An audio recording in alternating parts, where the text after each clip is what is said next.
O mistério dos Nefilim, filhos dos céus e da terra. Meu nome é Elias Navarro, e se você está ouvindo isso, talvez já seja tarde demais para mim. Durante os últimos 5 anos, trabalhei em um projeto financiado por uma organização privada que dizia buscar provas da história antes da história. Mas o que encontrei e o que vi não pode ser explicado por ciência nem fé. Só posso chamar de herança esquecida.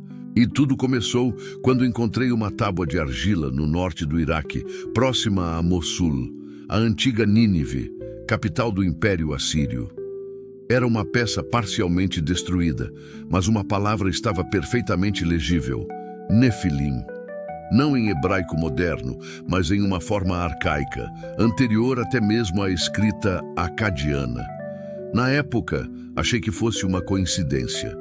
Hoje, não tenho mais essa certeza. A princípio, tratava-se de mais uma escavação comum. Ruínas, fragmentos, ossos, mas um dos túneis revelou algo incomum. Uma estrutura subterrânea, selada com resina petrificada, como se alguém tivesse tentado esconder algo lá dentro. Quando quebramos o lacre, o cheiro foi o primeiro a me atingir. Era algo metálico, antigo e vivo ao mesmo tempo. Dentro havia um sarcófago de pedra negra com inscrições que lembravam uma fusão entre aramaico e sânscrito. No topo, um símbolo, 2 asas unidas por um círculo. Na tampa, uma inscrição parcialmente legível dizia: Filho dos vigilantes, punido pela luz. Aquilo foi o início do meu fim. As análises de datação indicaram que o sarcófago tinha mais de 13.000 anos. O interior estava vazio, exceto por fragmentos ósseos e algo que parecia tecido orgânico metálico. Microscópios mostraram fibras de silício misturadas a material biológico. Nenhuma tecnologia atual conseguiria produzir algo assim. Eu enviei o relatório para o comitê científico. 2 dias depois, o servidor foi apagado. 3 colegas foram afastados sem explicação e recebi uma mensagem anônima: pare de procurar o que foi enterrado pelos deuses. Foi quando comecei a entender. O nome Nefilim não era apenas um termo mitológico, era classificação de origem. As referências antigas coincidem com precisão assustadora. O livro de Gênesis fala de filhos de Deus que tomaram as filhas dos homens e delas nasceram gigantes. O livro de Enoque, banido da Bíblia, explica que eram anjos caídos, seres que desobedeceram ao Criador e misturaram sua essência com a humanidade.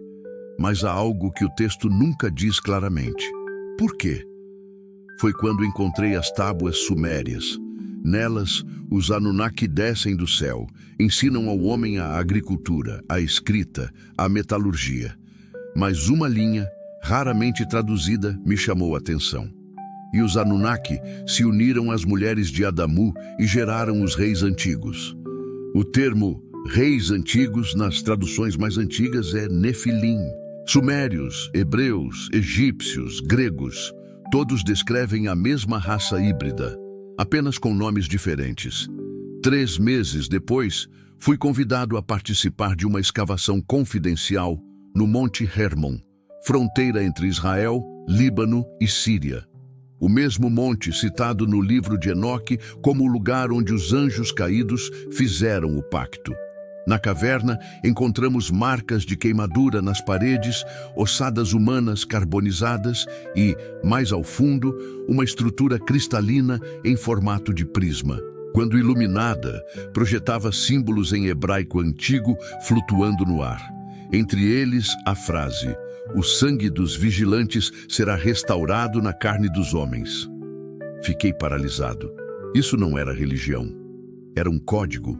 Um DNA espiritual gravado em matéria física. Depois dessa noite, minha vida nunca mais foi a mesma. Passei a ser seguido. Meus e-mails eram interceptados. E quando tentei publicar um artigo sobre as descobertas, recebi uma visita. 2 homens, terno escuro, sem identificação. Disseram que eu estava tocando em segredos que sustentam a ordem do mundo. Mas eles não sabiam o que eu já tinha visto. Entre as imagens digitalizadas do sarcófago, uma me chamou a atenção. Uma inscrição oculta sob a camada de pó. Ao realçar o contraste, surgiu o desenho de um embrião humano com asas minúsculas. Ao lado, o número 6.6.4, código genético, não simbologia, ciência. A verdade é que os Nephilim não foram apenas gigantes, eram o resultado de uma interferência genética anterior à humanidade, como a conhecemos. Uma tentativa de criar uma ponte entre o céu e a terra, entre energia pura e carne viva. Os antigos diziam que Deus os destruiu com o dilúvio, mas talvez o dilúvio tenha sido apenas uma forma de reiniciar o experimento. E há algo ainda mais perturbador. O DNA humano moderno contém traços que não se encaixam na linha evolutiva terrestre. Segmentos sem origem identificável, cerca de 1% do nosso genoma é não terrestre, segundo estudos genéticos recentes. Eles chamam isso de DNA de origem desconhecida, mas eu sei o nome certo, Nefilim. Em 2023, durante escavações na Anatólia, um grupo turco encontrou fragmentos de ossos com densidade óssea 3 vezes superior ao normal humano. Um fêmur com 1,2 metro. O fóssil foi levado para análise e, como sempre, desapareceu. Mas um dos técnicos vazou uma foto, gravada no osso em escrita acádia, filho de Samiasa.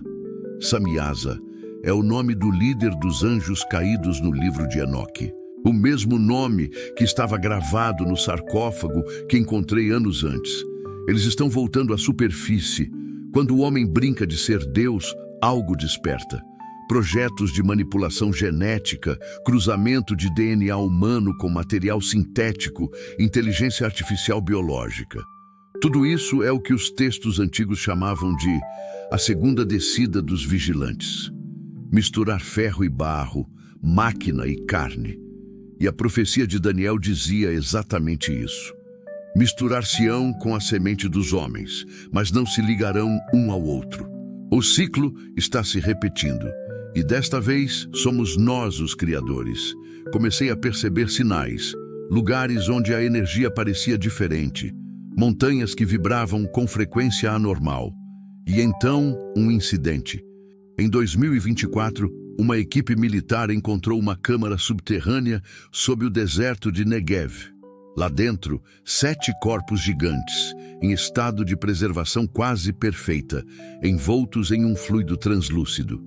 Nenhum registro oficial foi feito, mas um vídeo curto vazou e desapareceu das redes em menos de 1 hora.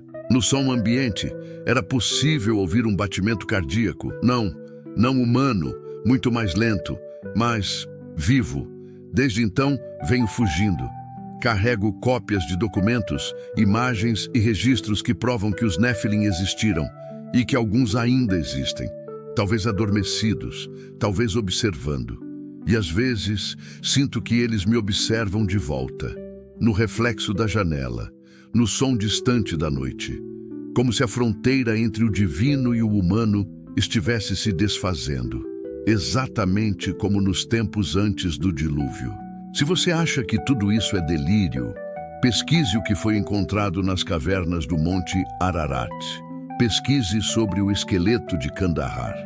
Procure os relatórios militares de 2002, classificados como inexplicáveis, e veja por si mesmo o padrão que se repete. Seres gigantes, traços híbridos, desaparecimento das provas. Há um motivo para isso, porque se o mundo soubesse o que realmente somos e de quem viemos, o conceito de Deus e homem deixaria de existir. Hoje, enquanto gravo este relato, ouço passos no corredor. Eles me encontraram, mas não me importo. O que eu descobri precisa ser dito. Os Nephilim não foram apenas lendas, foram a primeira raça dominante da Terra. E se a profecia estiver certa, eles vão voltar. Não como gigantes, mas como humanos comuns, com olhos levemente diferentes, com habilidades que não deveriam existir e com a mesma sede de poder que destruiu o mundo uma vez.